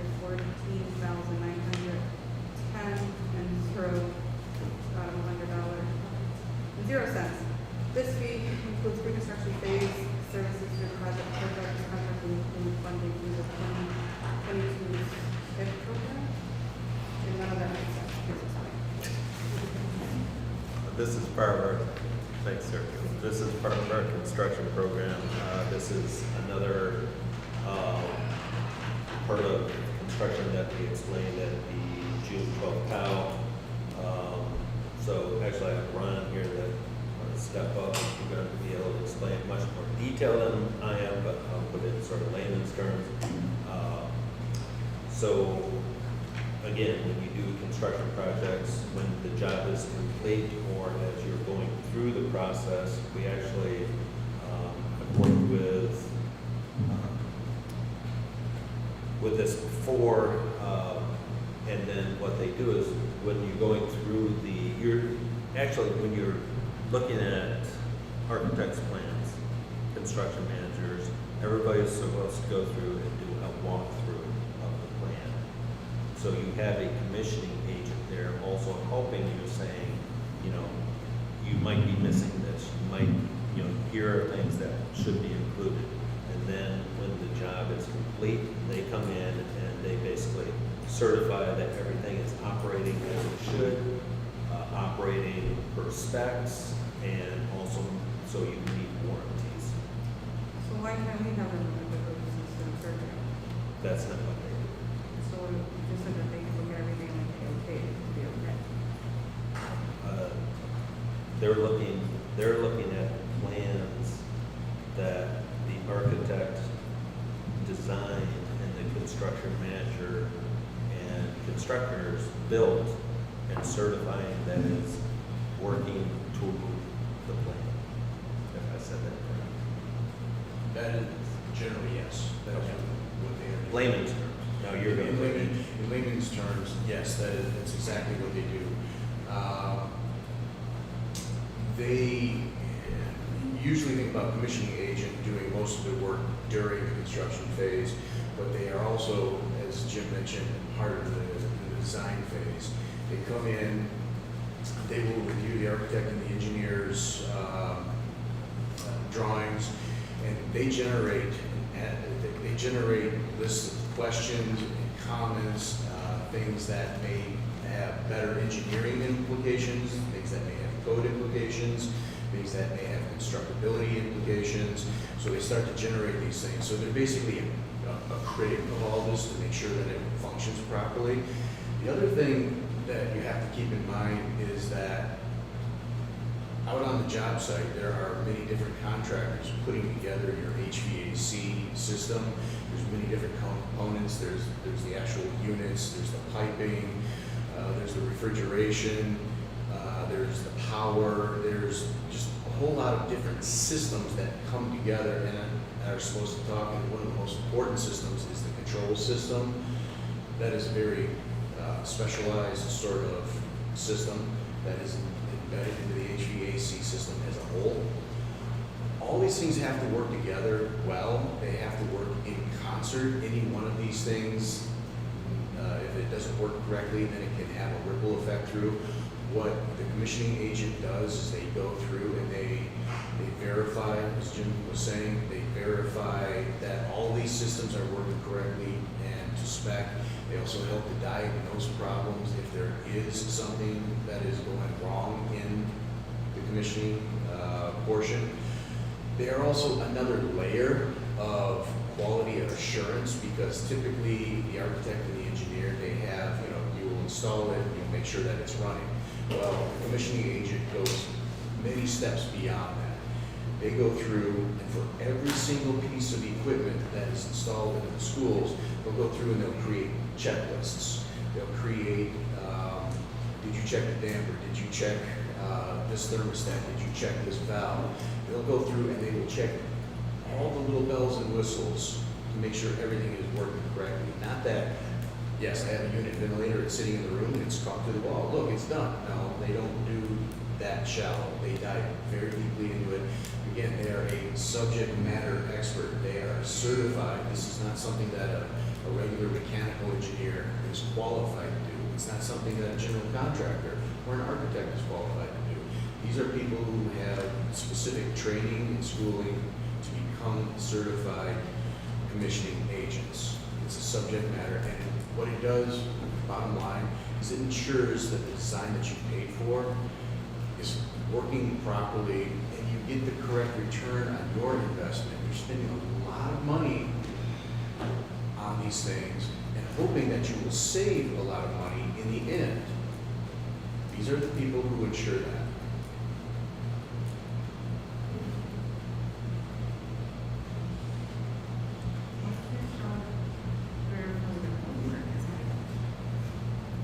Why can't you verify your own work?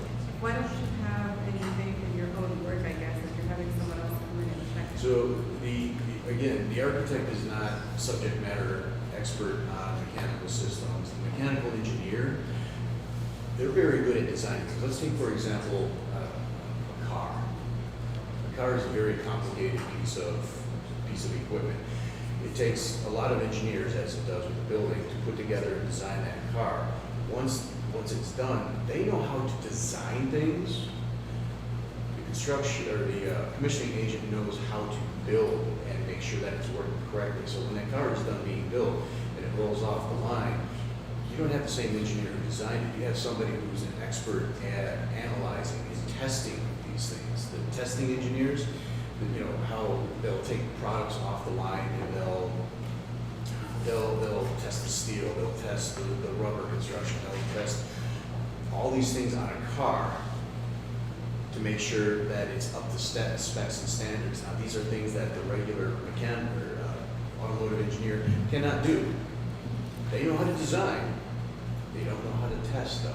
The commissioning agent is the body of the agent, and again, it is somebody who works for the district. They don't work for the contractor. They don't work for the architect. They work specifically for you to ensure. Sorry? Who works for us? This is a professional service contracted directly to you, beholden to only you. They are not beholden to the contractor. They're not beholden to the architect, the mechanical engineer. They are your advocates. Sure, but we've gone through a big chunk of our projects, so at this point, we're spending 6 figures to bring them in now. I think I heard the question of why we were just not bringing them in now. Yes, we've gone through a big chunk of our projects, so why we were doing now? Because you have a new leadership group running the capital improvement program. You have Jim, you have Bruce, you have Plant Moran, we are all new to the program. And we understand that the commissioning agent is of great value to you. Now, possibly what went on before us, I can't speak to that. I'm not sure what went on before us. But I will tell you that, Plant Moran, we're servicing about 40 districts in this area. And I would say about 90% of them have commissioning agents. It is now commonplace practice in the industry to have commissioning agents. So why are they just part of the team at this point? Well, they are part of the team once you hire them. If we hire them. Yeah. I don't want to bring this up, but is everything all the projects that we've done perform as intended? Like maybe thinking about a boiler? No, maybe? it has not. There you go.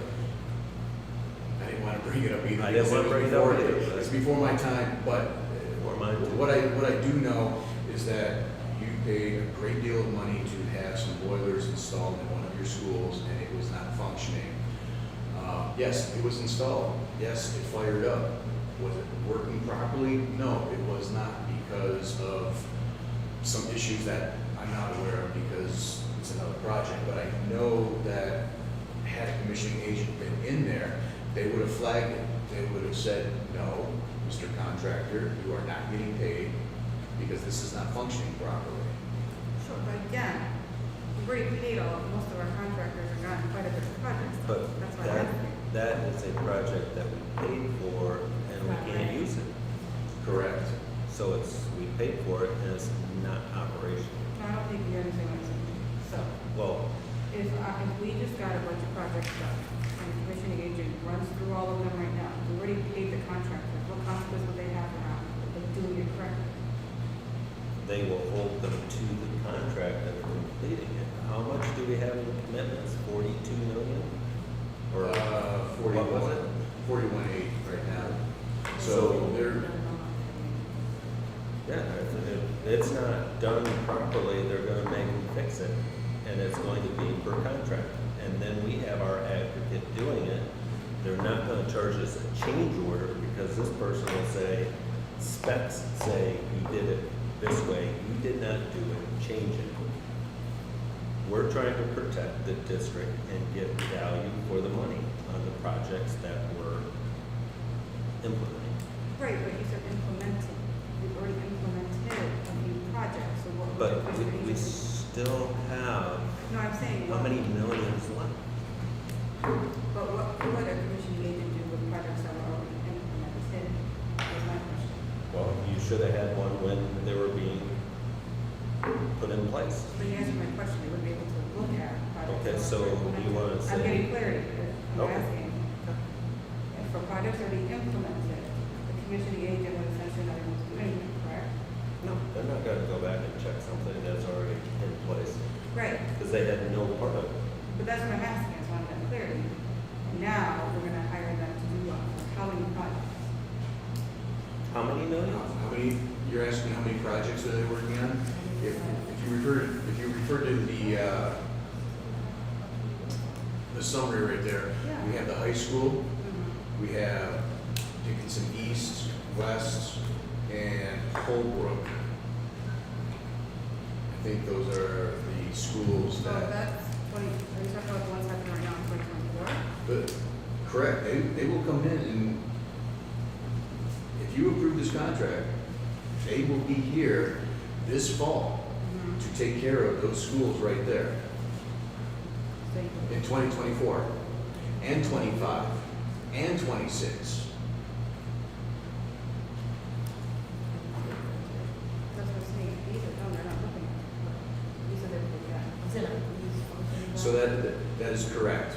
The ones in 23 that are completed and done, they're not going backwards on those. Those should have had commissioning agents.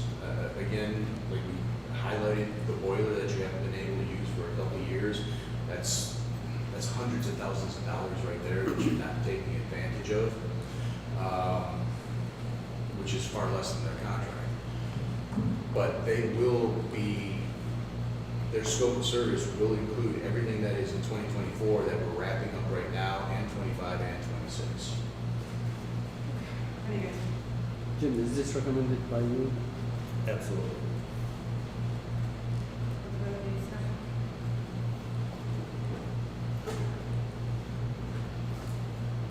Well, I heard about some. Yeah, I heard enough. Keep her- I mean, no, because to The me- reason, I'm sorry, the reason that we didn't have it because you were not in charge that time? I was not here. Ron was not here. Bruce was not Bruce was here. not here. This is something common during construction. Very good, yes. I used it in previous districts. And it's, again, it's a check on work being performed, making sure that everything is operational as intended. And then if it's not, they make sure it is. And it saves you money, because what happens with somebody doing construction will come back and say, oh, we need to do a change order because of whatever reason. That and also, just the efficiency of the system, to make sure that the system is working at 100%. Because a contractor can install a unit ventilator, and it can push out air conditioning, and it can push out heating, but okay, so it's working great, right? And that's what you think. But are the outdoor dampers opening and closing correctly? Are the fresh air intakes opening So you make sure correctly? the quality of work is being done. 100%. That is exactly what they do. So the quality of the work, the quality of the installation, making sure that all the parts are working, and to make sure that it's working at the correct level, so that you're not replacing these unit ventilators just because. You're doing it to save a lot of money and provide better environment. The big thing that you should be capturing is the savings, the energy savings. So they come through and they make sure that it's running at peak energy savings. If it's not running correctly, yes, it can push out air conditioning, but maybe it has to work twice as hard because the damper is completely open and it's pulling in 90-degree air from outside, and then trying to cool it to pump it into the classroom. They make sure that all of those little bits, pieces, and parts are working. These are the things that they look at. They actually take and open up the unit ventilators and verify these things, making sure that the valves are working. Without that, yes, the unit ventilator can work. It can pump out cold air or hot air, but not as efficiently. So when he does find this issue, who does take the cost of replacing these things? When they find that there's something wrong, they're in construction. It's not the district. They write they make their punch list, they make their problem list, they hand it to the general contractor and the mechanical engineer, and they solve it as part of their contract. It's not an additional, it shouldn't be additional cost to the district to get what you're paying for, what you're contracting for. That's the other thing. They crawl through the specifications and they crawl through the drawings, and they know them inside and out, so that they can say, no, you don't get an extra for that. That's what you're supposed to do. No, this is how it's supposed to work. Just make it work. And is this for all projects? Is this for all projects? Those are for the 2024 projects, 2025 project, and 2026 projects, But the yes. language And reads, if we added any project Pre-construction during this phase. year, no, sorry, the language reads pre-construction phase. All the 2024 projects are in construction. They are, that is correct. But they will be checking those projects, and they will be doing drawing reviews for those projects. Now, the high school and the 2025, 2026 projects, those are still on the design boards right now. They're about to come off. So we're getting them in to the design phase. They'll make their comments and improve the set of drawings. They will improve it. Hopefully save a couple bucks. But that's the drawings. They also go through the shop drawings, which is another big process, where the contractor is submitting drawings to the engineer for their review to show what is being installed. commissioning agent will crawl through those as well and give comments on those. Yes, it's to spec. No, it's not to spec. Why didn't you do it this way? Why didn't you do it that way? So they go through those shop drawings even before they're in the field. Then they start to attend. They do field visits as well. And again, because they are construction and subject matter experts, they can see what's going on in the field and they'll comment on what is being constructed. Then when it comes time to start to close out, at the closeout period, they provide and have meetings. They will sit down with the contractors and say, look, this is what I'm looking for. Here's my checklist. Here's a big checklist. I need you guys, before you even start up, before I come out, I need you to verify that you guys have at least checked all this stuff out. And then I will come out and then I will physically check all this stuff. And then I will sign off on the job. And if I find anything wrong, I'm going to give you a list of things to fix. If I find that it's not running to spec, if it's not up to the energy level, you're fixing it per your contract. The question now, will they be checking all the work that's been done this year, like the kitchen Yes. project, Dickinson East windows, the Dickinson HVAC? East, Dickinson West, Colebrook, all of that. They'll check the drawings on the high school. They will check everything, all the mechanical jobs in 2024 from the presentation. That's their scope of service. So, okay, say we get this resolution, go to done. Who checks your work when you're done? I'm sorry, Never mind.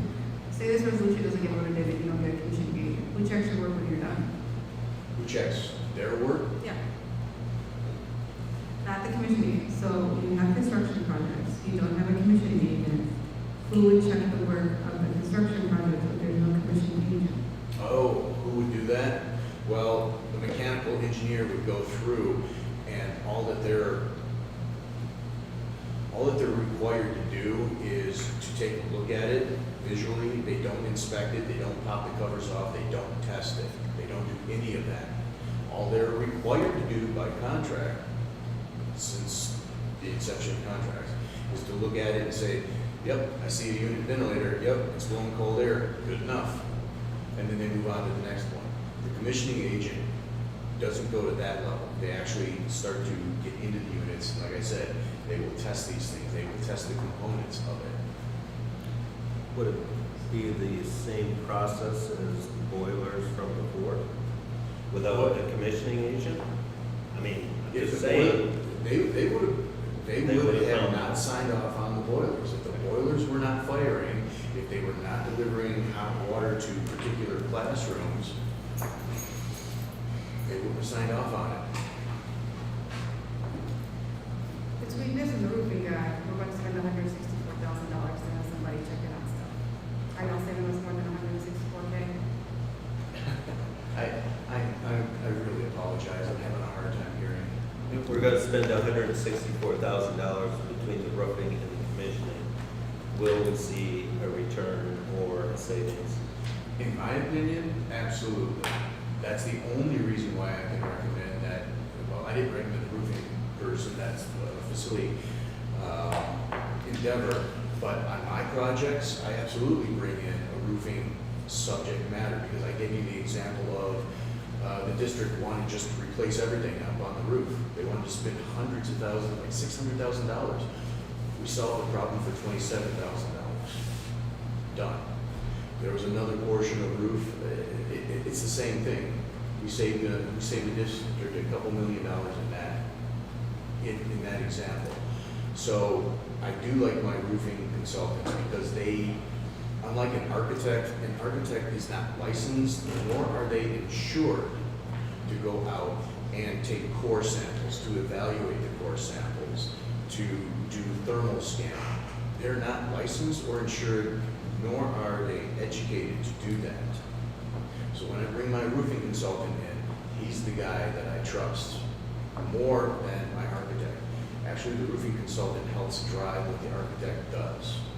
Now, as Serge said, the architect is a generalist. They really know how to design, but they don't know how to construct. They don't know what to look for out in the field for the construction. They know how to draw it, they don't know how to construct it. The Mechanical engineer, going back to the commissioning agent, is basically the same way. The mechanical engineer knows how to generally draw it, how it's supposed to work, but they're not construction expert or testing experts, and they are not, they're not licensed, they're not insured, and they're not trained to test. Want something?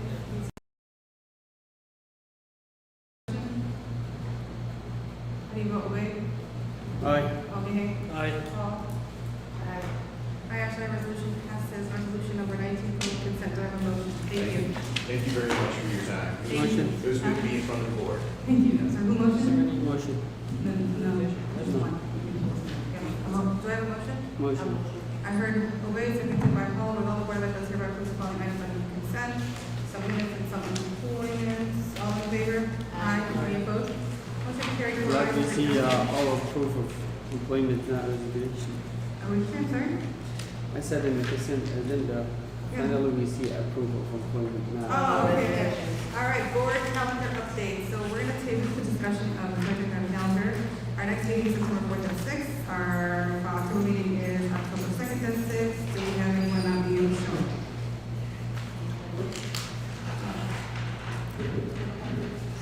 One second. All right. Next up, we have audience participation. Joseph Koshu, come on up. Oh, sorry, 1 second. This portion of the agenda is for citizens to address any comments or questions to the board. The board will listen, take comments and questions advisement, and not respond at this time. The presiding officer will refer questions to the super for easy to respond. Person wishing to address the board will be asked to speak in form. And submit to the president of the state starts, and the state will completely accepted. Joseph Koshu, do you guys have the 3-minute timer up? We don't have. That's okay. Okay, you get 3 minutes. And I'll let you wait 30 seconds left. Hi, my name is Joe Koshu. I'm a lifelong Hamtramck resident. I just wanted to introduce myself. I'm running for school board this fall. Looking forward to hopefully working with some of you. I did have one question. What is the board's biggest priority for this coming school year? So that's, I know you're not answering tonight, but that's just what I wanted to ask. Awesome. Thank you. Thank you so much. That was quick. All right, before I adjourn, Jim, would you say anything? Yep, so since we had to move because of the PCFC game, I want to thank Franklin, Sebastian, and Joanne. Since they're here, and everybody that helped them set up, thank you very much. I know this is not an easy thing to move over here. It took a lot of time, a lot of effort, and we appreciate it. We Thank you. really do. Thank you. Thank you. Thank you very much. All right, any other board business before I adjourn the meeting?